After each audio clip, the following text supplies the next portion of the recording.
Every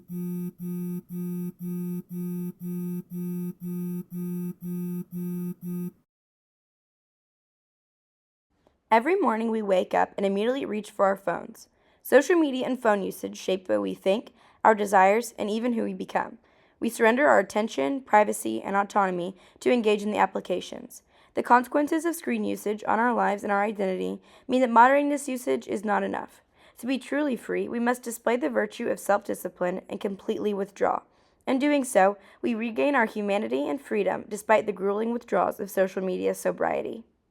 Kell defines deep work as professional activities performed in a state of distraction-free concentration that pushes your cognitive abilities to their limit. These efforts create new value, improve your skill, and are hard to replicate.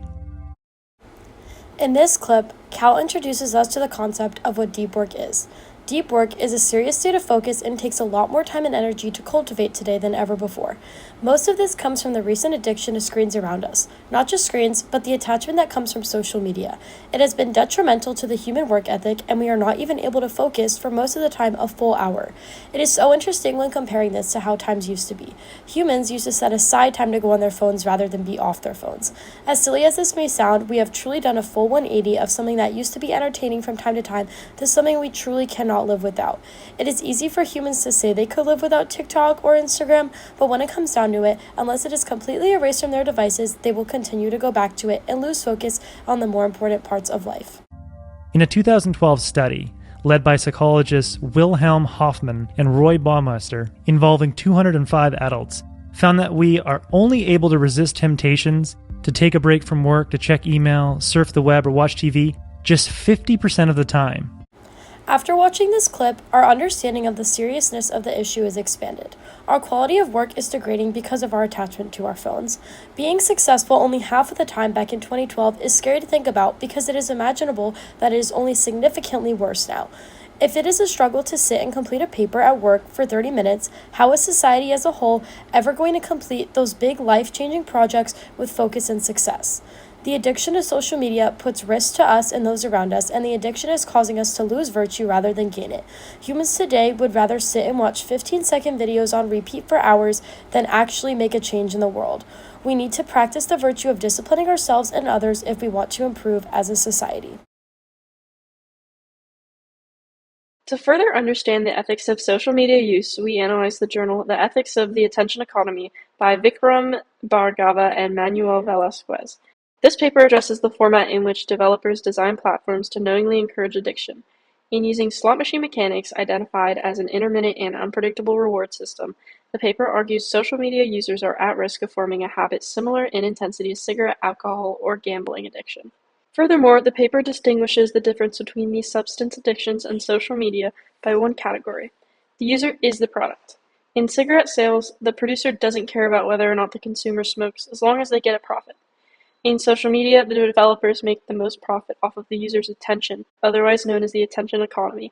Because users' attention is the source of profit, developers engineer platforms to use as much time as possible. The study additionally mentions the morals associated with developers knowingly designing an addictive and mentally draining platform for the sake of profit. The paper argues that due to this ethical dilemma, social media's responsibility for poor mental health, damaged relationships, and overall autonomy of users, social media companies are exploiting human vulnerability for profit. This article brings attention to poor ethical choices associated with current social media development. A generation raised online will be prone to shorter attention spans, poor mental health, fewer in-person connections, and overall lower quality of life. Corporations are questioned because of their haste in continuing to lure in and profit off of millions of people, no matter the effects of their products. Phone addiction is fed by the creation of intentional engineering. According to a recent review on information, communication, and technology engineering, phone addictions function using the same reward system in the brain as substance addictions. These reward systems trigger intense cravings, withdrawals, loss of control, and willingness to abandon meaningful activities. Developers strategically design digital reinforcers into applications such as notifications, comments, likes, and the ability to endlessly scroll. This creates an insatiable compulsion to be on the applications as much as possible. The review constantly reinforces that the neurological pathways between drug addictions and smartphone usage are the same. You wouldn't tell a drug addict to moderate usage. you would tell them to get clean. Over 91 papers have been published that investigate and analyze risk factors, causes, and mechanisms behind phone addiction. Through the immense research, we learned that any engagement at all in social media usage gives the modern smartphone and social media developers exactly what they need. The study states, technology companies design systems to keep users engaged, pursuing increasingly strong stimuli that may lead to addiction. This puts users at risk of loss of autonomy. By assessing this risk from a virtue ethics standpoint, it can be identified that the environment created by phone usage and addiction is not viable for character formation. Aristotle teaches us that we acquire virtue through deliberate practice. Phone usage serves as the opposition to this, impulsions and cravings. Algorithms work to redirect focus on internal goods to likes, comments, and mindless scrolling, inadvertently shaping who we become. As long as we continue giving the algorithms data with every single swipe, retweet, like, comment, or download, the infrastructure will continuously become more precise at personalizing our feed. Partial withdrawals still feed the system. To become shapers of our own character, we need to prioritize our own temperance and self-discipline in order to reclaim our autonomy. Now, we've discussed the intricate, mind-numbing impacts that derive from social media's ability to consume our interest and attention.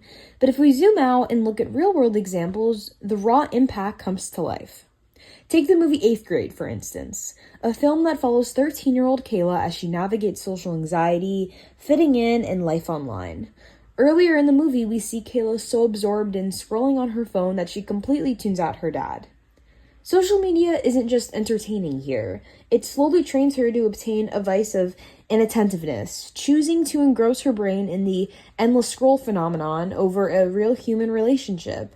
And as we see later on, those choices shape who she becomes. You excited? Yes. In this next clip, Kayla ironically records a video about being herself, encouraging her viewers to have the confidence she doesn't truly have. St. Aquinas teaches us that lying and insecurity distort our relationship to truth.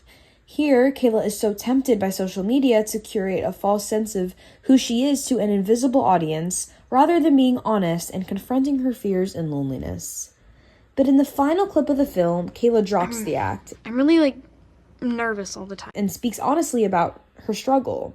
This moment of vulnerability is a small step back toward achieving virtue, toward courage, humility, honesty, and what McIntyre would call a coherent story of her life. Kayla's teenage journey reminds us that we must stick to being our true selves, of course, but also remember that our social media habits are never neutral. They are constantly shaping our character, and it is up to us to choose whether it is toward virtue or toward vice. As we step back from Kayla's story, it's clear the real villain is not just middle school, but the world we carry in our hands. Social media provides entertainment and connection, but it quietly and slowly reshapes our desires, habits, and even the standard we use to judge ourselves and others. If we want to grow in virtue, we have to treat logging off not as a punishment, but as a practice. We must develop a deliberate withdrawal from social media to create a space for real presence, real relationships, and a genuine version of ourselves that does not seek validation from a screen. As Aristotle would say, we become what we practice. So the decision to step away from our device is ultimately the choice about the kind of person we will become. Thank you.